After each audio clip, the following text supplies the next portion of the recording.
Hey guys, new update today. We have a AI stuff. It's going to be the highlight of this. We have done other stuff as well, but I'm just going to focus on the AI for this video. Um, what we have here is our enemy AI, and we've been adding some features to him. So this character here has quite a few little invisible boxes around him. You see the two that are kind of in the front that are yellow. These are collision boxes, and they're overlap collision boxes. So upon overlap events, this tells the AI certain information that's important. So, for the longer one, this is the focus AI. So if your enemy AI is moving towards the player character and the player character overlaps that collision box, the overlap has a check to make sure that it is, in fact, the player character, and then it will take the AI into focus mode. Focus mode right now is a little bugged. We are going to fix it. I think I know what the problem is, but for right now, it kind of works. You know, it's kind of registering, but it doesn't play the proper focus mode animation. It plays like a walking. It just starts walking, and the problem is that I do not have the proper updated animation blueprint information. So as the variables get updated, it doesn't properly register and it doesn't update in the animation blueprint, and we will fix that. So it's not a huge deal.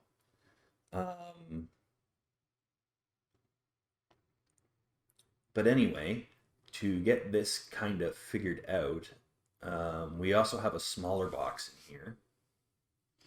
That is an activator box for a task. So if you are going to a task, the task has its own collision box, and when you move to that task, it needs to overlap in order for the task to activate. The problem is that when you move to it, you kind of move to where the edge of the character, to the edge of the you move to the edge of the collision of the task. So I put a small box in front of the character to allow the overlap to occur when we move to it. And then when you move to a task, it will send a message to the AI and request it to play an animation. And then there's certain conditions that you can do to block the message or to not allow the message to actually read through. A message is more of a request. It's not a forced action. It's really handy and useful information. So this here is a task. This is task P. So what happens is the character moves to this task. It searches for a task. So it has a perception. So it will search for a task, or it'll search for a character, which is higher priority. So if it finds the player, it goes to the player. If it doesn't find the player, it looks for a task. If it can't find a task, it just goes to a random location until it will see something. So it goes to the location. It finds the task. It moves to the task. It overlaps. The task sends a message to the AI. The AI then plays an animation. And for this one, it pees in the corner. And then it will it pees in the corner, and then it will complete that task, and then there's a little flag on it to tell it not to go back to that task until a cooldown. So it has a 40-second cooldown, so it shouldn't be able to find that task again for 40 seconds. It won't be able to set that variable and travel to it. It'll see it there, it sees it, but it does not do anything with it. So he knows that he can pee there, but he knows he shouldn't for 40 seconds, essentially. And when we get in close here, you'll notice the AI has the sword on his hip.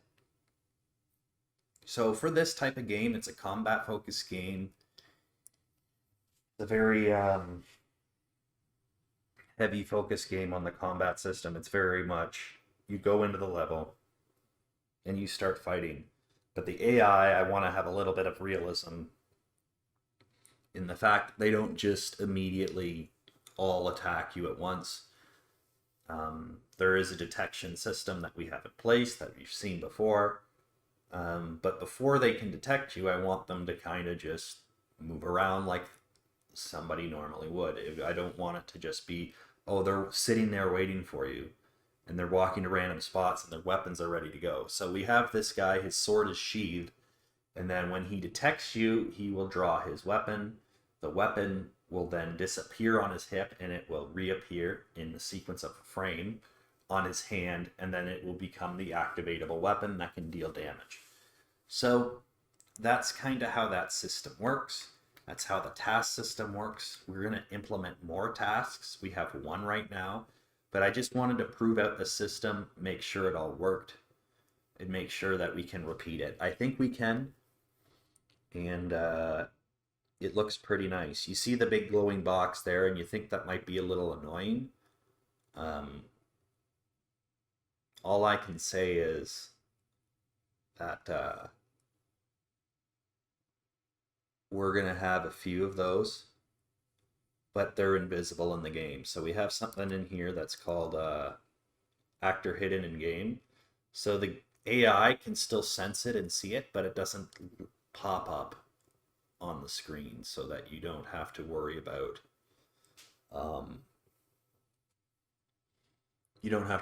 that. So that's just kind of there to help me visualize where the tasks are going. I could make them invisible. I don't have to put anything on there except for a box. I want to see where they are so I can see what they're doing, kind of just check it out. But yeah, you can see here in the details panel, it says task P. I know what it is, and then I can go in and I can change the code and do whatever I need to do with it. So we can play it out and test it, and you can see for yourself what's going on. So this guy is now walking, and yeah, he's gonna go into the spot, and now he's peeing. See him there. Spins it around, gives it a little shake off, and then, oh, he detects me.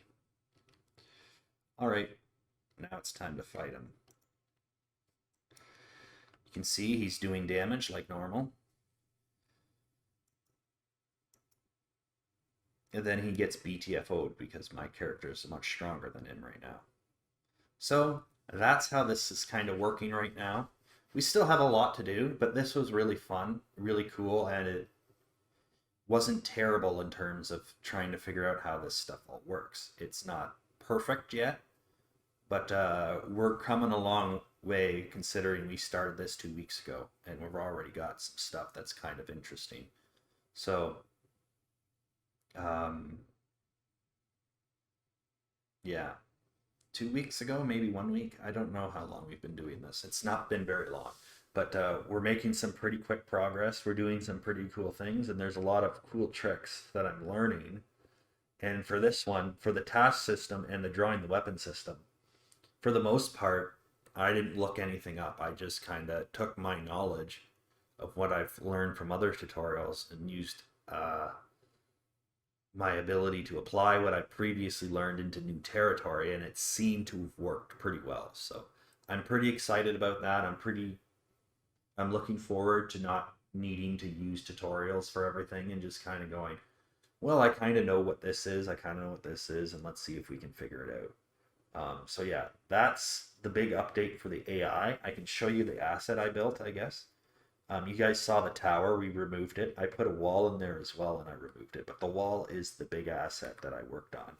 It is a castle asset. So that tower is part of a castle that's going to be put in the boss layer. So if we go into content here, we can go into the meshes, static meshes, building, wood, and we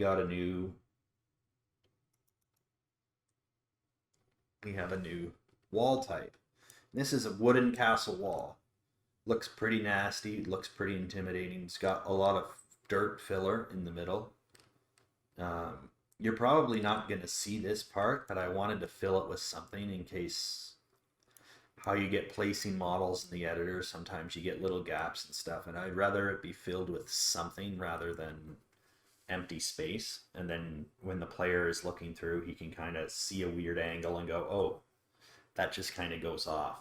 That's a big thing that can happen with a lot of asset building and stuff like that. So I find it's just a little easier to fill it with something so that when you're placing these around in your world space, that all works. In terms of scale, this is quite large. I can just prop it into the world space really quick, just for a size reference.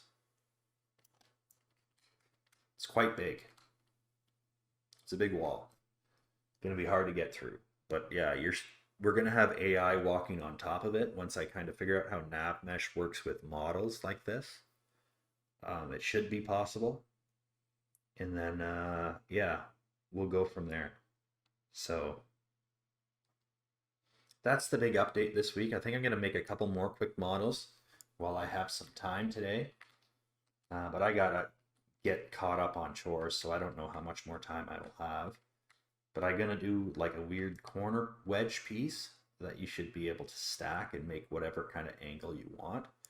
And then I'm going to make longer wall variants, maybe a shorter wall variant, and just kind of play with that. But like this is here, as you can probably see, you can get Control W, and this is designed to fit pretty nicely in one another like that.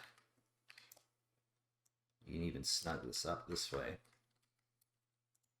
or whatever you want to do. And you can just drag and drop this shit wherever you need to. Maybe lift this one up a little bit. But it all kind of fits and stacks really nice. So I need to make other assets to help the building process for that. And then we'll start building an outer wall, kind of like what we did with this. Get the tower in there, and then get some other castle buildings in there. And yeah, that is the big update for this week. And we will have more next week. So stay tuned for that. Thanks for hanging out.